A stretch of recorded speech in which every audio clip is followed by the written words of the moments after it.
Hey, and welcome to Matt and Jess TV. I am Matt Roast. And I'm Jessica Bun Bun. Welcome to our new edition of Big Brother 27 live feed spoilers. Today is day 10 within the game, and do we have a show for you today? It is messy on them feeds, which is what we all want, right? Yeah? I mean, I do. I'm a messy bee. I love mess. Okay, here's a little bit of story time last night. So I'm doing my evening routine a little bit here. I've watched a bunch of feeds. I'm like, okay, I'm gonna go and die 200 times in Elden Ring. For some reason, this is gonna help to relax me. So I do this, start to prepare for the bed, and then I'm sort of like Jose in Big Brother 18, our precious king, being like, all right, I guess live feed is done. I'm gonna go to bed now. And then as soon as I get into bed, everything pops off with Rachel and Zae deciding they're gonna have a fight. Listen, I go to bed every night at a reasonable time. So yeah, I had to catch up the next day on the fight. Yeah, Jess is the morning expert because That's right. I am incapable of getting up as early as Jess does in the morning. It's how we're able to balance these feeds. I get the morning shift, he gets the evening shift, and then that's how it works out.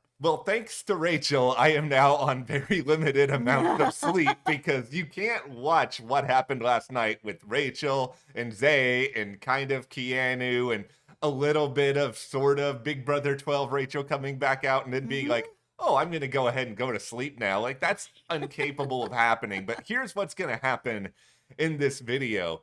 We are going to be your personal fight captains here. We're going to take you through what happened, how it impacts the vote, because I think there are some reverberations, but then also other things going on in the house. I'm pretty sure that Beast Mode Cowboy unfortunately snuck his way back into the game this season. Yeah, we're going to talk about Riley and what's happening with Catherine and how badly I feel for her right now. Yeah, but before we get into any of this, be sure to hit that subscribe button because as you guys may know, we are here every single day with Big Brother 27 live feed updates. It's shaping up at this point to be a very, very fun season if the past 24 hours are like any indication here. But also, if you guys did not know, we cover a lot of really awesome scripted stuff here at the channel, including Dexter Resurrection, which just came back last week. It is awesome. We have a new review coming for it in less than 24 hours now.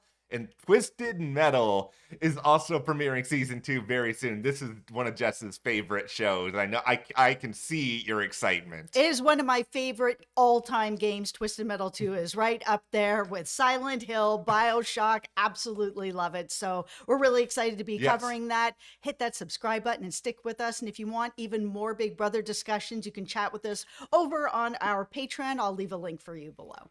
Thank you guys so much. And okay, before we get into the fight itself, we have to get into a time machine a little bit here because there's context, there's setup, right? Of course. Beep, bop, bop, bop, boop. Okay. We are now in the past. We are now going back a very, very long time to Wednesday morning, which isn't actually that long. But you know what? When you've watched a fight, time becomes relative. It is a flat circle. So, all right.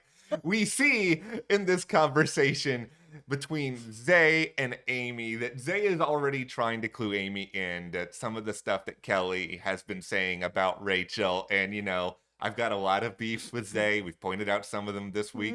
Zae kind of ate this one little thing where it's just like, it's actually good strategy to sort of point something out like this to Amy, one of Rachel's closest allies, that she shouldn't trust Kelly. Give him a little bit of a leg up depending on what happens with the vote. Yeah, I mean, most of the way that Zae has been going about trying to kind of get votes or get people on his side hasn't been that great. No. It's just been, as you said, some word salad. But this was a pretty more focused point that he was making that could do something. Yeah, and if he had just stopped here, he would have actually been in okay shape because Amy goes and eventually relays some information to Rachel. Like, not all information, but enough to make her know that, okay, you are in a certain amount of danger. And this is important going into the fight, mostly because it's already starting to get Rachel just like a little bit on edge. And we all kind of know what happens when Rachel gets a little bit on edge. She starts to spiral, but okay. Zae then continues to do the most over the course of the day. And by the way, and You know, I not to toot my own horn here a little bit, but I made this Hmm. joke on social media. This is one of my favorite jokes. Okay. Zay talks like there is a countdown in front of him, like he's giving an Oscar acceptance speech. Except he talks like this all the time, where he is just like, I did this. Did you do that? Everybody's doing this. I'm here. I'm going to be in danger. You got to keep. It's just like, shut up. And nobody wants to hear you. How do you not take a breath? Why don't you go get a drink of water? But anyway. He is going on and on and on. And eventually, one of the things that kind of comes out in all of this is that if the vote is between him and Amy, he's going to call out Amy in the speech as Rachel's sidekick. Just a number for Rachel. Do you want to keep Rachel's sidekick around? Yeah, I mean, if you're at that point and, you're getting kind of desperate at that point, Yeah. it's not the worst move. You might as well go out in a messy ball of flames. Why not try to at least break that a little bit if you are going out the door as well? Like, why not try to rattle it a bit? You don't want these two to be continuing on as strong as they are. No. And so Zay clearly has some tension towards Rachel that he doesn't know how to shut up about because he doesn't need to be doing this right now. No. And meanwhile, Rachel's a little bit on edge already. And this sort of lays the foundation for the fight because a lot of this begins around Rachel's having another, I don't know if we should call this a strategy session, a therapy session with Keanu. They've got a little bit of a bond. You saw some of this in last night's episode when Keanu's talking about his dad. And so they have an emotional connection. She's given him some advice, but the problem here is that Keanu has never fully let go of Zae. And he feels like he's even said this at one point to Kelly that, I trust Rachel to keep me safe, but I don't trust a lot of the information she gives me, which is fair. But Yes. if you're having a conversation, though, with Rachel Keanu, you need to at least act like you trust her. That's the problem with Keanu in this game. This game, this is a house built on lies, and you have to be able to know when to kind of finesse the lies. And I relate to this because I'm really crappy at lying, and typically if I'm trying to do something like that, people will be able to kind of sniff it out right away. And he kind of reminds me of that, where it's like you want to play the game and you want to be like, okay, I don't trust her fully, but I'm not going to let her in. I'm going to keep this secret to myself. But you can't, because your face kind of gives you away. Your body language kind of gives you away. You feel all the feelings. I'm a Pisces. I feel what I feel, and I feel it when I feel it, and you're going to know it. It's just kind of the way that it is. And he strikes me as that type of guy. He's going to feel what he feels, and he's going to try his best to put on a good face, but it's just not going to be there. No, and you have to give her reassurances. You can't talk to her and make it pretty clear that you don't trust her fully, to the point where this conversation ends with a trademark Keanu hug, and we'll get more into Keanu's hugs a little bit later. Rachel's just rolling her eyes to the camera, and while all this is going on, and they've talked a little bit about Zae and some of the issues that are there because Keanu's still not letting go of Zae. Zae's already overhearing a part of this as this conversation ends. Zae does the Zae thing because he has no chill. He's starting to talk some smack. And then, of course, Rachel starts to overhear some of it. Yes. All right, so here is sort of part one of the fight that goes down. She comes out with this line that, is gonna almost certainly make the show if they have enough time to edit it in, where she's just sort of like, I'd be careful coming for the queen, you'll get beheaded. And then, of course, drama. Zae's just start rambling all over the place to people. Yeah, and I mean, they felt that it felt a little rehearsed, and I was just like, if she came up with this off the dome, then that's pretty awesome. If she was like, you know what, I'm going on Big Brother, I know there's going to be some fights, maybe I'll have a couple of zingers ready to go, that's fine too. It doesn't really matter if they're like, oh, this sounds rehearsed. So what?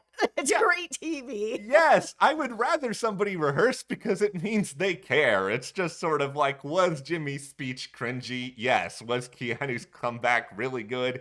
Yes, but you know what? At least Jimmy's trying. I'm never going to be mad at somebody for trying. But of course, we get into what always happens after there is any sort of fight. Everybody goes to their corners and it's just like, They're just like retelling all the information. Of course. I mean, this show is also about gossip and Yes. being able to go and just tell everybody what has happened. And this is a game where information is power, right? So if you're going to have a fight like this and you're going to get information like this, you are going to want to go and start, telling other people the way that you want people to hear it. You don't want to have it be told by somebody else, because then it's going to be told in a way that's going to hurt you. So you need to get to as many people as you can to retell this story the way you want it to be heard. Yeah, and that is sort of leading us to this situation where they're both doing this.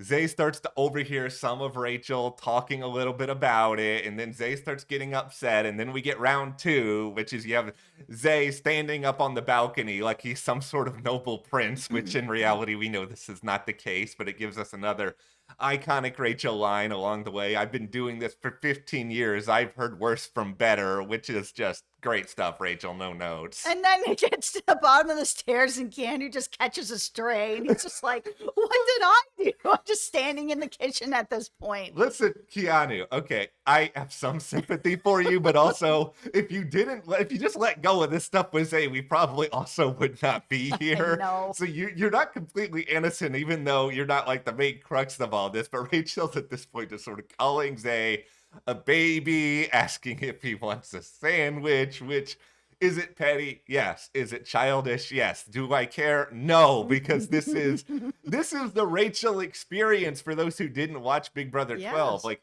this was my first season actually really watching live feeds Big Brother 12, and so I have a lot of nostalgia for it. But Rachel, she's actually not really that good at doing well in arguments. That's not really the point. The point is it's just you watch Rachel be messy, make people mad, and then kind of leave. That is the way that it works with Rachel. She is very messy. She doesn't always win her arguments, but she's definitely the loudest in the room. And I appreciate that. It's such good TV. Yeah, it's really good TV. Like, even at this point, Rachel's older, she's wiser, and I think she's trying not to be, full Rachel from the past, but it's clear from this fight, like, this is still in her. Here's the thing about it. Zae, you're on the block. Like, I know that there's still an opportunity for you to come off the block. Maybe you think you've spoken to enough people that you've gathered the votes together, but you are still on the block. Have you forgotten that you're on the block and that Rachel is a vote and that Rachel is influential? Like, maybe wait until you've maybe stayed and then you can deal with this Rachel situation depending on who's the next HOH. He's just, I don't understand what he's doing here. He doesn't seem to get that he's in danger. Even Ava basically said something like this in the game. It's just like, how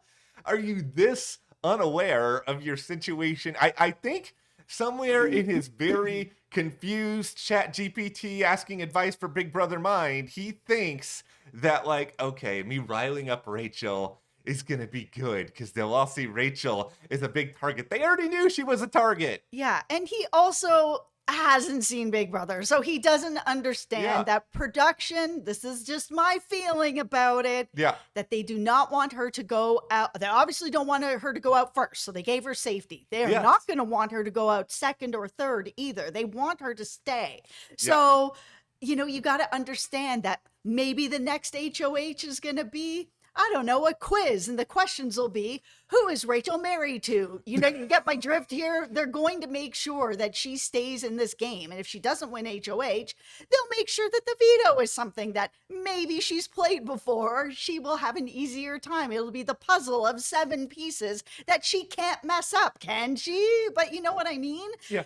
That if you have watched the show before, you are aware that the coup de Rachel is going to come up, and she is not going to go second. It's just impossible. That was what was so funny. Rachel late last night's like trying to confide in Amy, being like she's worried she can't do this anymore. And it's just sort of like everything you just said. Everyone remembers Big Brother 13 with the do-over here, Rachel. You get to do the same HOH you did at the start of the season. It's like they want good TV. It's a television show. So here's the rough estimate or aftermath of everything that went on with this fight, because here's the funny thing, and I think some of this is due to us having the Blockbuster / AI arena, and I think some of this is also due to us having very indecisive and flaky people in the house.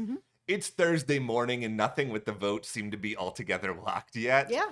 But after all of this, I think there's more concern about Rachel, but there's also more concern about Zae, where it felt like Kelly was for sure going to go no matter what 24 hours ago.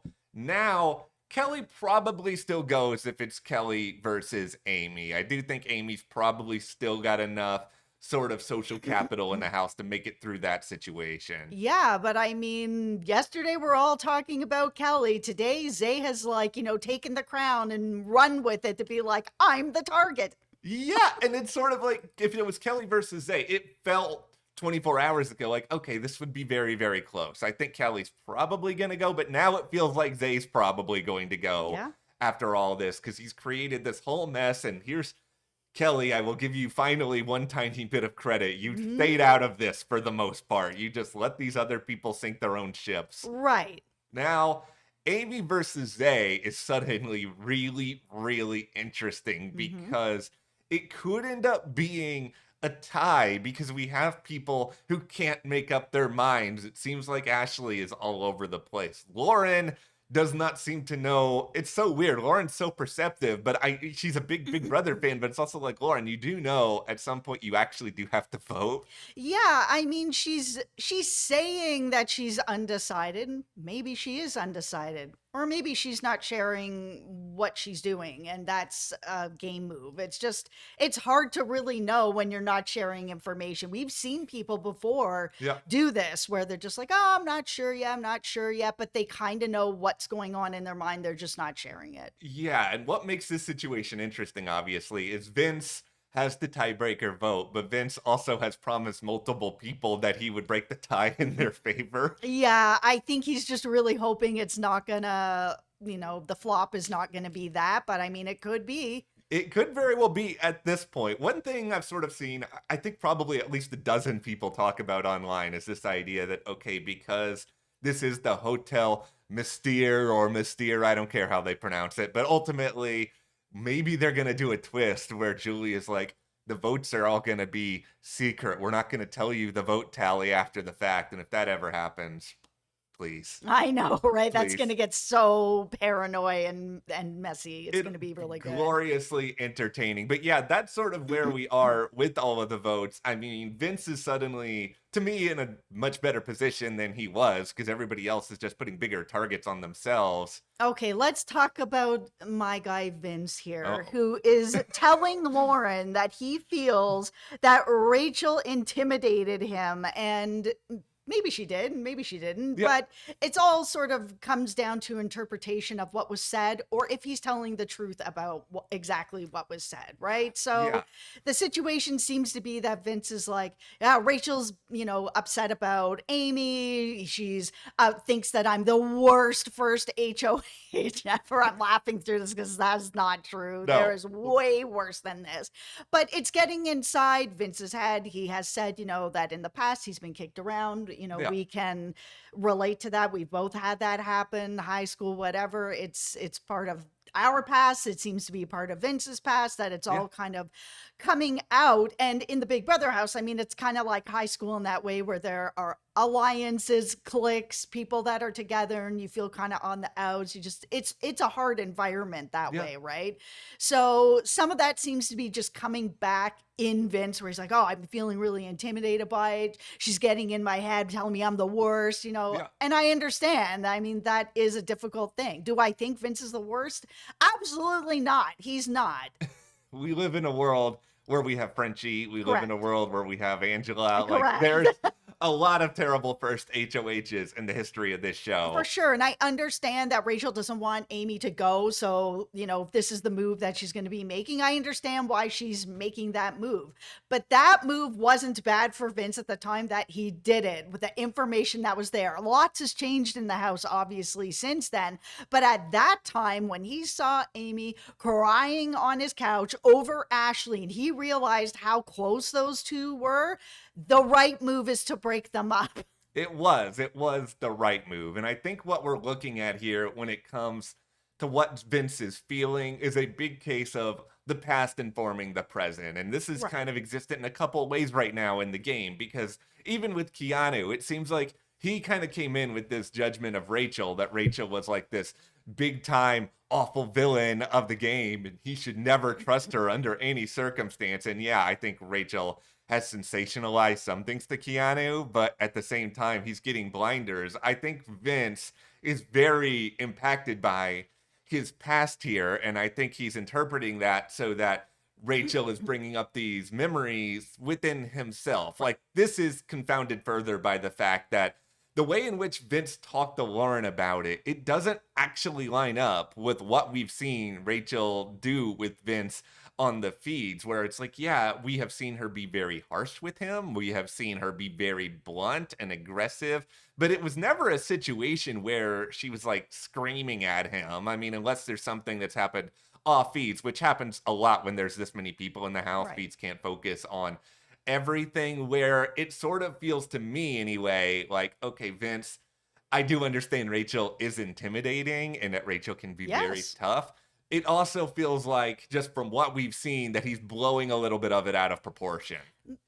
Maybe. I mean, people's feelings are valid, right? Like, your past does inform your present. So if he's had this type of past where it's really made him insecure and, in himself, he doesn't have self-confidence, that even if Rachel's not yelling at him, but is saying things like, you're the worst HOH, first Yeah. HOH ever, that's a pretty hard thing to say to somebody who's got, is broken inside and doesn't have that self-confidence. And that is something that has come across with Vince, that it doesn't feel like he has a lot of self-confidence. So if he's kind of a broken person inside, then it doesn't really matter what the tone is. It just matters what the words are. And those are some pretty hard words. So mixed with his past of who he is in his present, those words probably hold a lot of meaning. I think the real takeaway with Rachel here is just simply that Rachel is a legendary player in Big Brother, but I don't Yes. think we should ever confuse that with the idea that Rachel is a legendary strategist, because strategy in social game is only occasionally her strong point, and she still hasn't quite figured out the idea of meeting people where they are and sort of having the ability to sort of assess and analyze, where it's just like people in the house don't like how Zae talks down on them. Like, Zae Mhm. had this big conversation with Ashley yesterday during his campaign, and he's acting like Ashley does not know the game, does not know how to play, when it's like, Ashley is a lawyer, and I know she's not being fully upfront about everything, but Mhm. Rachel also needs to sort of understand, you kind of got to be a little bit more sensitive. Like, there are very sensitive guys these days. Yes, yes. We are in an era where people are not used to aggression. So I think she has to figure out when to tone it down at times. Okay, Vince is making final twos with everybody, and everybody does do that, especially early on. We all know, though, that it blew up in Tyler's face where he made a bunch of final twos and all his final twos made it, and that Yeah. doesn't typically happen. Like, when you're first in the game first week and you're like, yeah, I'll have a final two. He's made one, with Lauren. She proposed it, he said yes. He's got his final two with Kelly. Like, that's kind of coming around. This is completely normal. This happens all the time. Vince just has to hope that he doesn't make it to the end with all his final twos. Yeah, I like the idea of a final two between Vince and Lauren. This is something Lauren is. Lauren was really the instigator here, and I feel like Lauren really, really wants to work with Vince. And it's interesting because it feels like he's not always the number one person who's around her. But I actually think the two of them could be reasonably successful. This is more successful than Vince's final two with Kelly, or Right. foreseeably his final two with Jimmy, who was just going to completely wreck himself at a certain point. Yeah, I mean, there was all the discussion that everybody had online yesterday about Lauren taking information about this women's alliance that she didn't really want to be a part of and bringing it back to Vince, who is somebody that she is in an alliance with. And it makes more sense now that information is power in this Yes. game, and it builds trust with people. So she's brought him this information. Now she's able to be like, hey, I've shown you that you can trust me. I brought you this information. I'd like to do a final two. Vince, yes. Yeah, I think the two of them are perceptive. I think they could be interesting to watch moving forward. And I mean, another duo I'm really liking right now is the potential of Ava and Will. Listen, I was Team Ava before the season. She was one of my favorites, and I say this as an amateur bad painter. I just like painting, and I was just like, you know what? You seem cool. Yeah, I like her. She's perceptive, and yesterday was a great day for her on the feeds. It seems Mhm. like she does know a lot of what's going on. She's been listening, but okay. Now, unfortunately, we must talk about Riley. Okay, yeah, we have to talk about Riley because he's coming on quite strongly to Catherine. He's very interested in her. She doesn't seem that she is interested in him, but it's always so awkward watching this on the show. We have seen this in the past, and it has ruined the game of the women that are sort of, I don't want to call it the target, but like the person of the affection that they don't want, where their game ends up going under because of this. And Catherine's just in this unfortunate situation because this house, you have nowhere to go, there's nowhere to escape to. You are in a game for so much money, so you don't want to just be rude or mean. I mean, women go through this in life as well, where we're kind of expected to be nice and play nice and be okay with everything. And in this game, it's even harder because you have nowhere to go, nowhere to escape to, and you're playing for money, and you're stuck in this house for 3 months with this person. You don't know how they're going to behave. It's very, very difficult. And I feel really bad for her because she looks like she just wants to like crawl into a corner and die. It feels ultimately the question that comes down in Big Brother, and this is really sucky, but it's psychological of just like how much are you willing to put up with That's to get right. hundreds of thousands of That's right. dollars at the end of all of this. And it's just like I don't want to keep just saying this is Beast Mode Cowboy 2.0 just because they're both cowboys, but honestly, it's the closest scenario I can think of here where you've got Riley, who is sort of being to Catherine. They had this private conversation where he's basically telling her, I will throw my game away for you. You know, I didn't think I would feel this way coming into this, but I want to protect you so much. I will help you get all of this money. If I'm HOH, you're the only person allowed in my room. It's me Creep and show. you. It is so uncomfortable. And it's just like casting. Why can't you find good cowboys? There are good cowboys out there. Why can't you find Jimmy from Yellowstone? Why do we gotta find all the ones that are just cringy and just uncomfortable? Or maybe just production, have this conversation with everybody that comes into Yeah. the house to be like, okay, you might find that you have feelings for people, but just make sure that it's mutual before you're like, you're the only person that's going to come up to the HOH Yeah. room with me. I mean, I could, Catherine's just in such an unfortunate spot. And Yeah. at this point, I hope that she would just in her diary room talk to production and just say, help. Can you maybe just have a talk with him to tone it down a little bit? Yeah. But that also then comes into gameplay, right? If she tells and she's like, help, can you get him to calm it down? And then he's told you need to calm it down. He's going to know that she told somebody and asked for some help. And that could hurt her game too. Yeah. She is in such a crappy situation. Yeah. Where, she's not shutting all of this down, but I mean, it's also if It's so hard. yeah, right. But if Riley had any knowledge of body language whatsoever, he would be able to tell that she's not really putting up what he's putting down. It's just like it's clear she's uncomfortable with it. She Yeah. just can't say it. And yeah, it stinks. I hate it. It's not like I was rooting for Riley to stay a long time before this anyway, but like especially now. Yeah, bro, it's been like a week. Like I understand that this game moves differently because you are trapped in this house and that time, a week for us where we're like, it's been a week. Yeah. It really feels like it's much longer because so much happens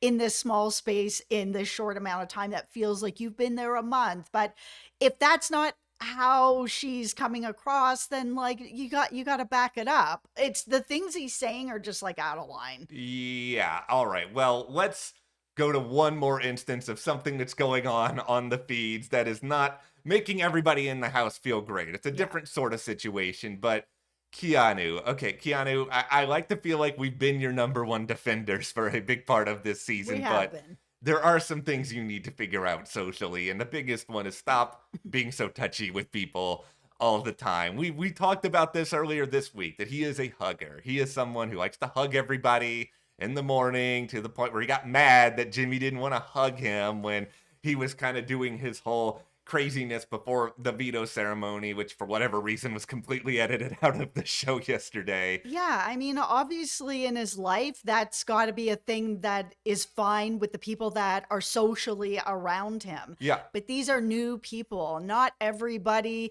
I don't think he's doing this in any nefarious way at all. I think he's a guy who is a hugger, that is fine with physical touch, that is his, we'll call it a love language, but with the people that he cares about, making friends, that it's all just very natural. That is fine. However, you do have to be okay with the people that are like me. I am not a hugger. I'm not a physical touch person. It takes me a little while to get there. Once you've broken through, I'll be fine to give hugs and all that. It's all cool, fine.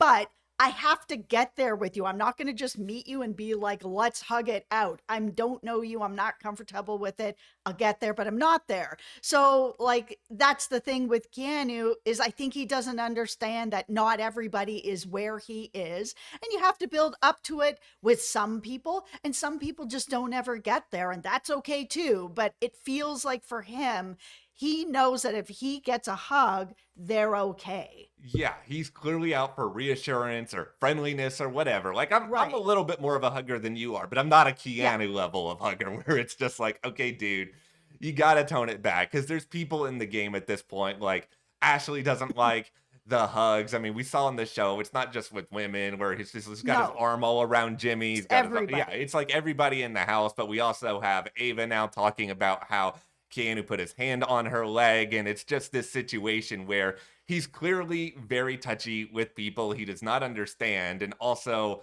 it's once again, it's a different situation, obviously, than the Riley and Catherine one, where it's that's just like really cringy and really uncomfortable. But this is a situation where I feel like if somebody had a straight up conversation with Keanu about this, like, he would probably get it, and he would be like, okay, yeah, I understand. It's just this guy, it feels like he always needs to be doing something, whether it's touching people, whether it's just talking. He has no chill, and it's just, that's making people paranoid. That's making him hard to live with. And it's like, these are two of the primary reasons why he's going to be a target very soon. Yeah, he's a nerd trapped in this gym bro body. Yeah. And I think because he is a nerd, he really is trying to connect with other nerds. And then here you have Ava, who's, one of us kind of thing, right? Yeah.